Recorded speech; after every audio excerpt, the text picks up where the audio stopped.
C'est l'un des naufrages les plus meurtriers de ces dernières années dans la Manche. 12 personnes sont mortes noyées mardi en tentant de rallier le Royaume-Uni. Leur embarcation, partie des côtes françaises, a chaviré. Bonsoir Paolo Artini. Bonsoir. Merci beaucoup d'être avec nous. Vous êtes le représentant en France du HCR, le Haut Commissariat de l'ONU pour les réfugiés. Première question, Paolo Artini. Vous n'avez pas le sentiment d'être un petit peu impuissant face à tous ces drames qui semblent se répéter inlassablement ?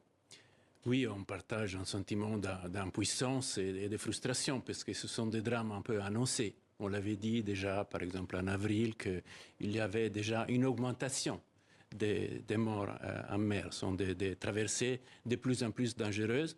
On a vu déjà en 2024 plus de 40 personnes mortes dans la Manche. Donc, ce sont surtout des enfants. On a 11 enfants, on a beaucoup de femmes, 15 femmes par exemple, cette année, sont aussi les personnes plus vulnérables qui perdent la vie. Donc, c'est un sentiment d'impuissance qui appelle à l'action. Même si le problème de Calais a été là pendant longtemps, il faut prendre des mesures pour éviter ce genre de drame. Et on va y revenir sur ces mesures que vous suggérez. Ce naufrage, plusieurs pêcheurs y ont assisté. Ils sont aujourd'hui, vous allez le voir, encore choqués. Je vous propose d'écouter leur témoignage dans ce reportage de nos confrères de France Télévisions.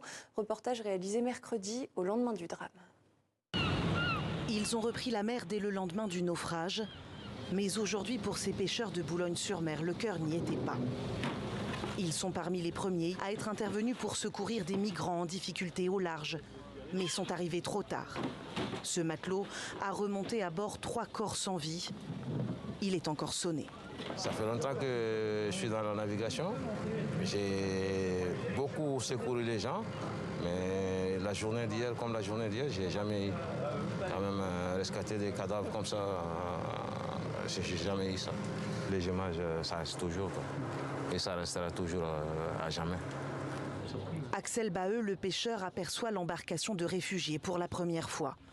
Une soixantaine de personnes entassées dans un canot, moins de 10 gilets de sauvetage. Une scène presque quotidienne dans ce secteur de la Manche. Mais 1 heure plus tard, appel d'alerte à la radio. Le Zodiac vient de se disloquer. Les pêcheurs partent aussitôt sur zone.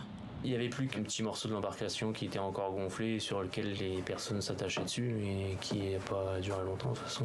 Moi je pensais que tout le monde était vivant. Après oui, quand on est arrivé et que l'hélicoptère commençait à parler de corps à telle position, un corps à telle position, on se dit ouais, là c'est plus grave que prévu. Les secours parviennent à sauver 53 personnes, mais 12 migrants sont morts, dont 10 femmes et 6 mineurs.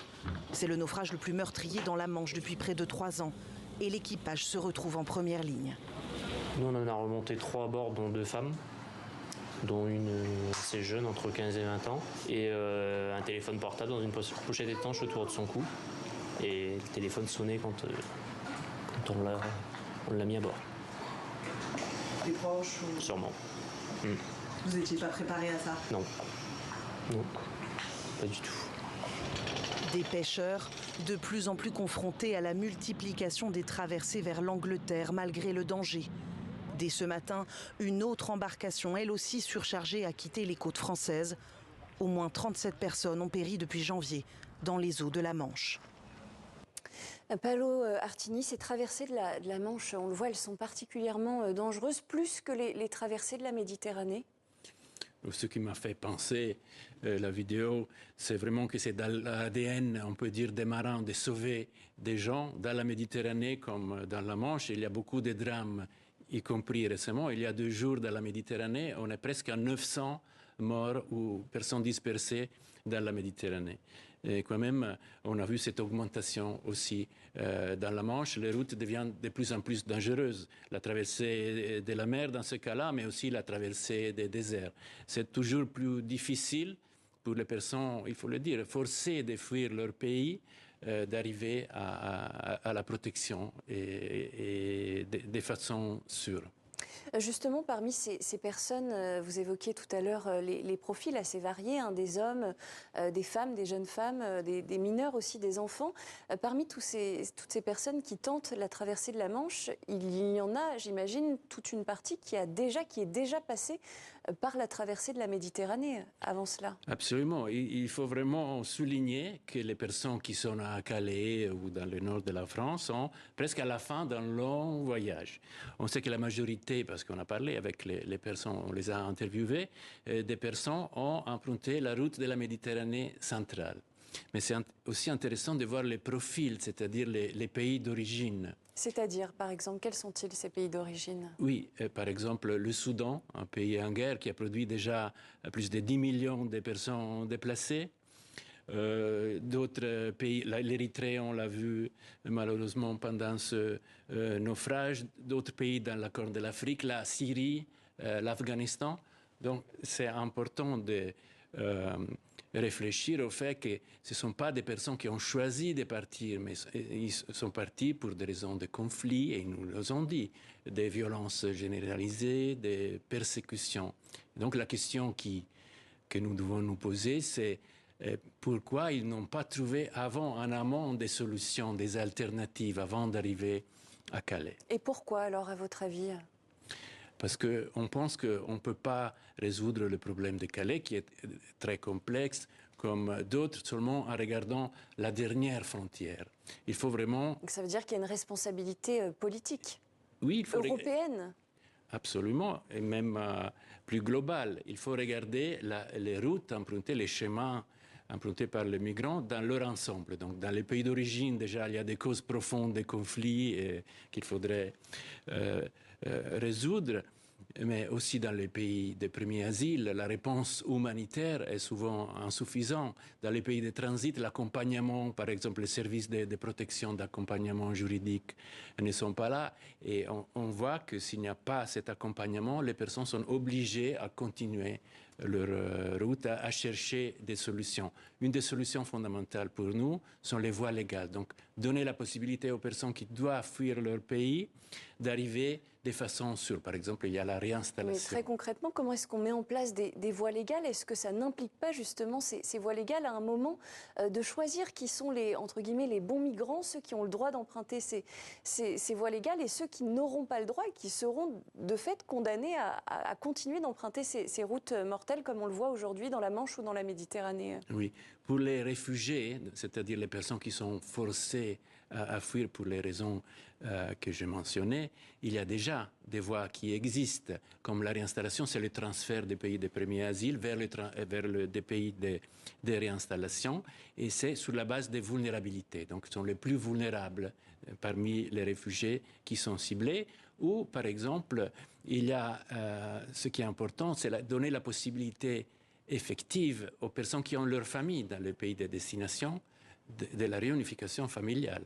On a parlé, par exemple, avec les personnes qui sont à Calais, parce qu'un tiers nous disait on a de la famille en Europe et plus de la moitié au Royaume-Uni. Donc, vraiment, renforcer la possibilité de réunification familiale peut contribuer à résoudre ce problème. Et ce qui dépend en grande partie de la volonté politique. Paolo Artini, avant de tenter cette traversée de la Manche, beaucoup de ces exilés restent pendant un certain temps dans le nord de la France. Le HCR, votre organisation, a mené en avril justement une étude pour tenter de mieux connaître leur situation. Vos équipes sont toujours sur le terrain.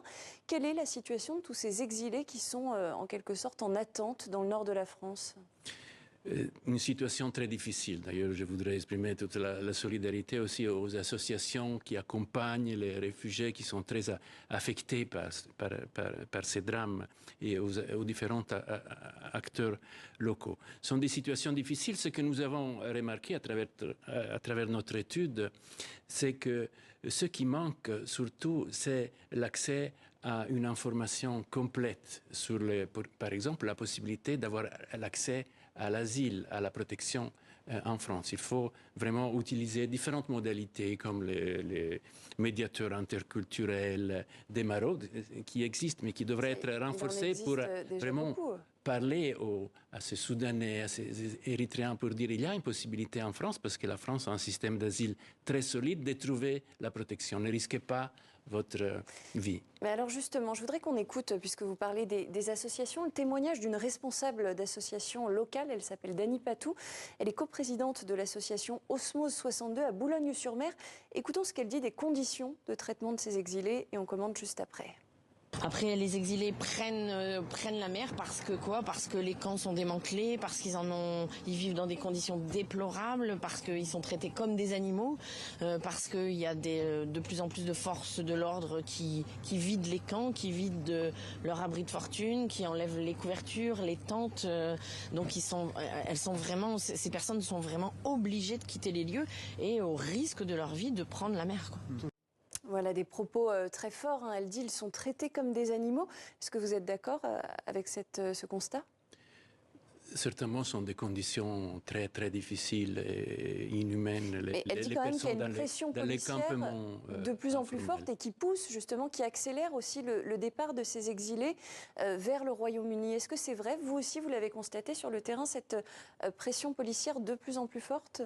Donc, il faut dire d'abord que ce qui rend complexe le problème à Calais, c'est que les personnes veulent aller au Royaume-Uni pour différentes raisons, langue, opportunité de travail, déposer une demande d'asile. Oui, mais ça ne répond pas tout à fait à la question de la pression policière. Je sais.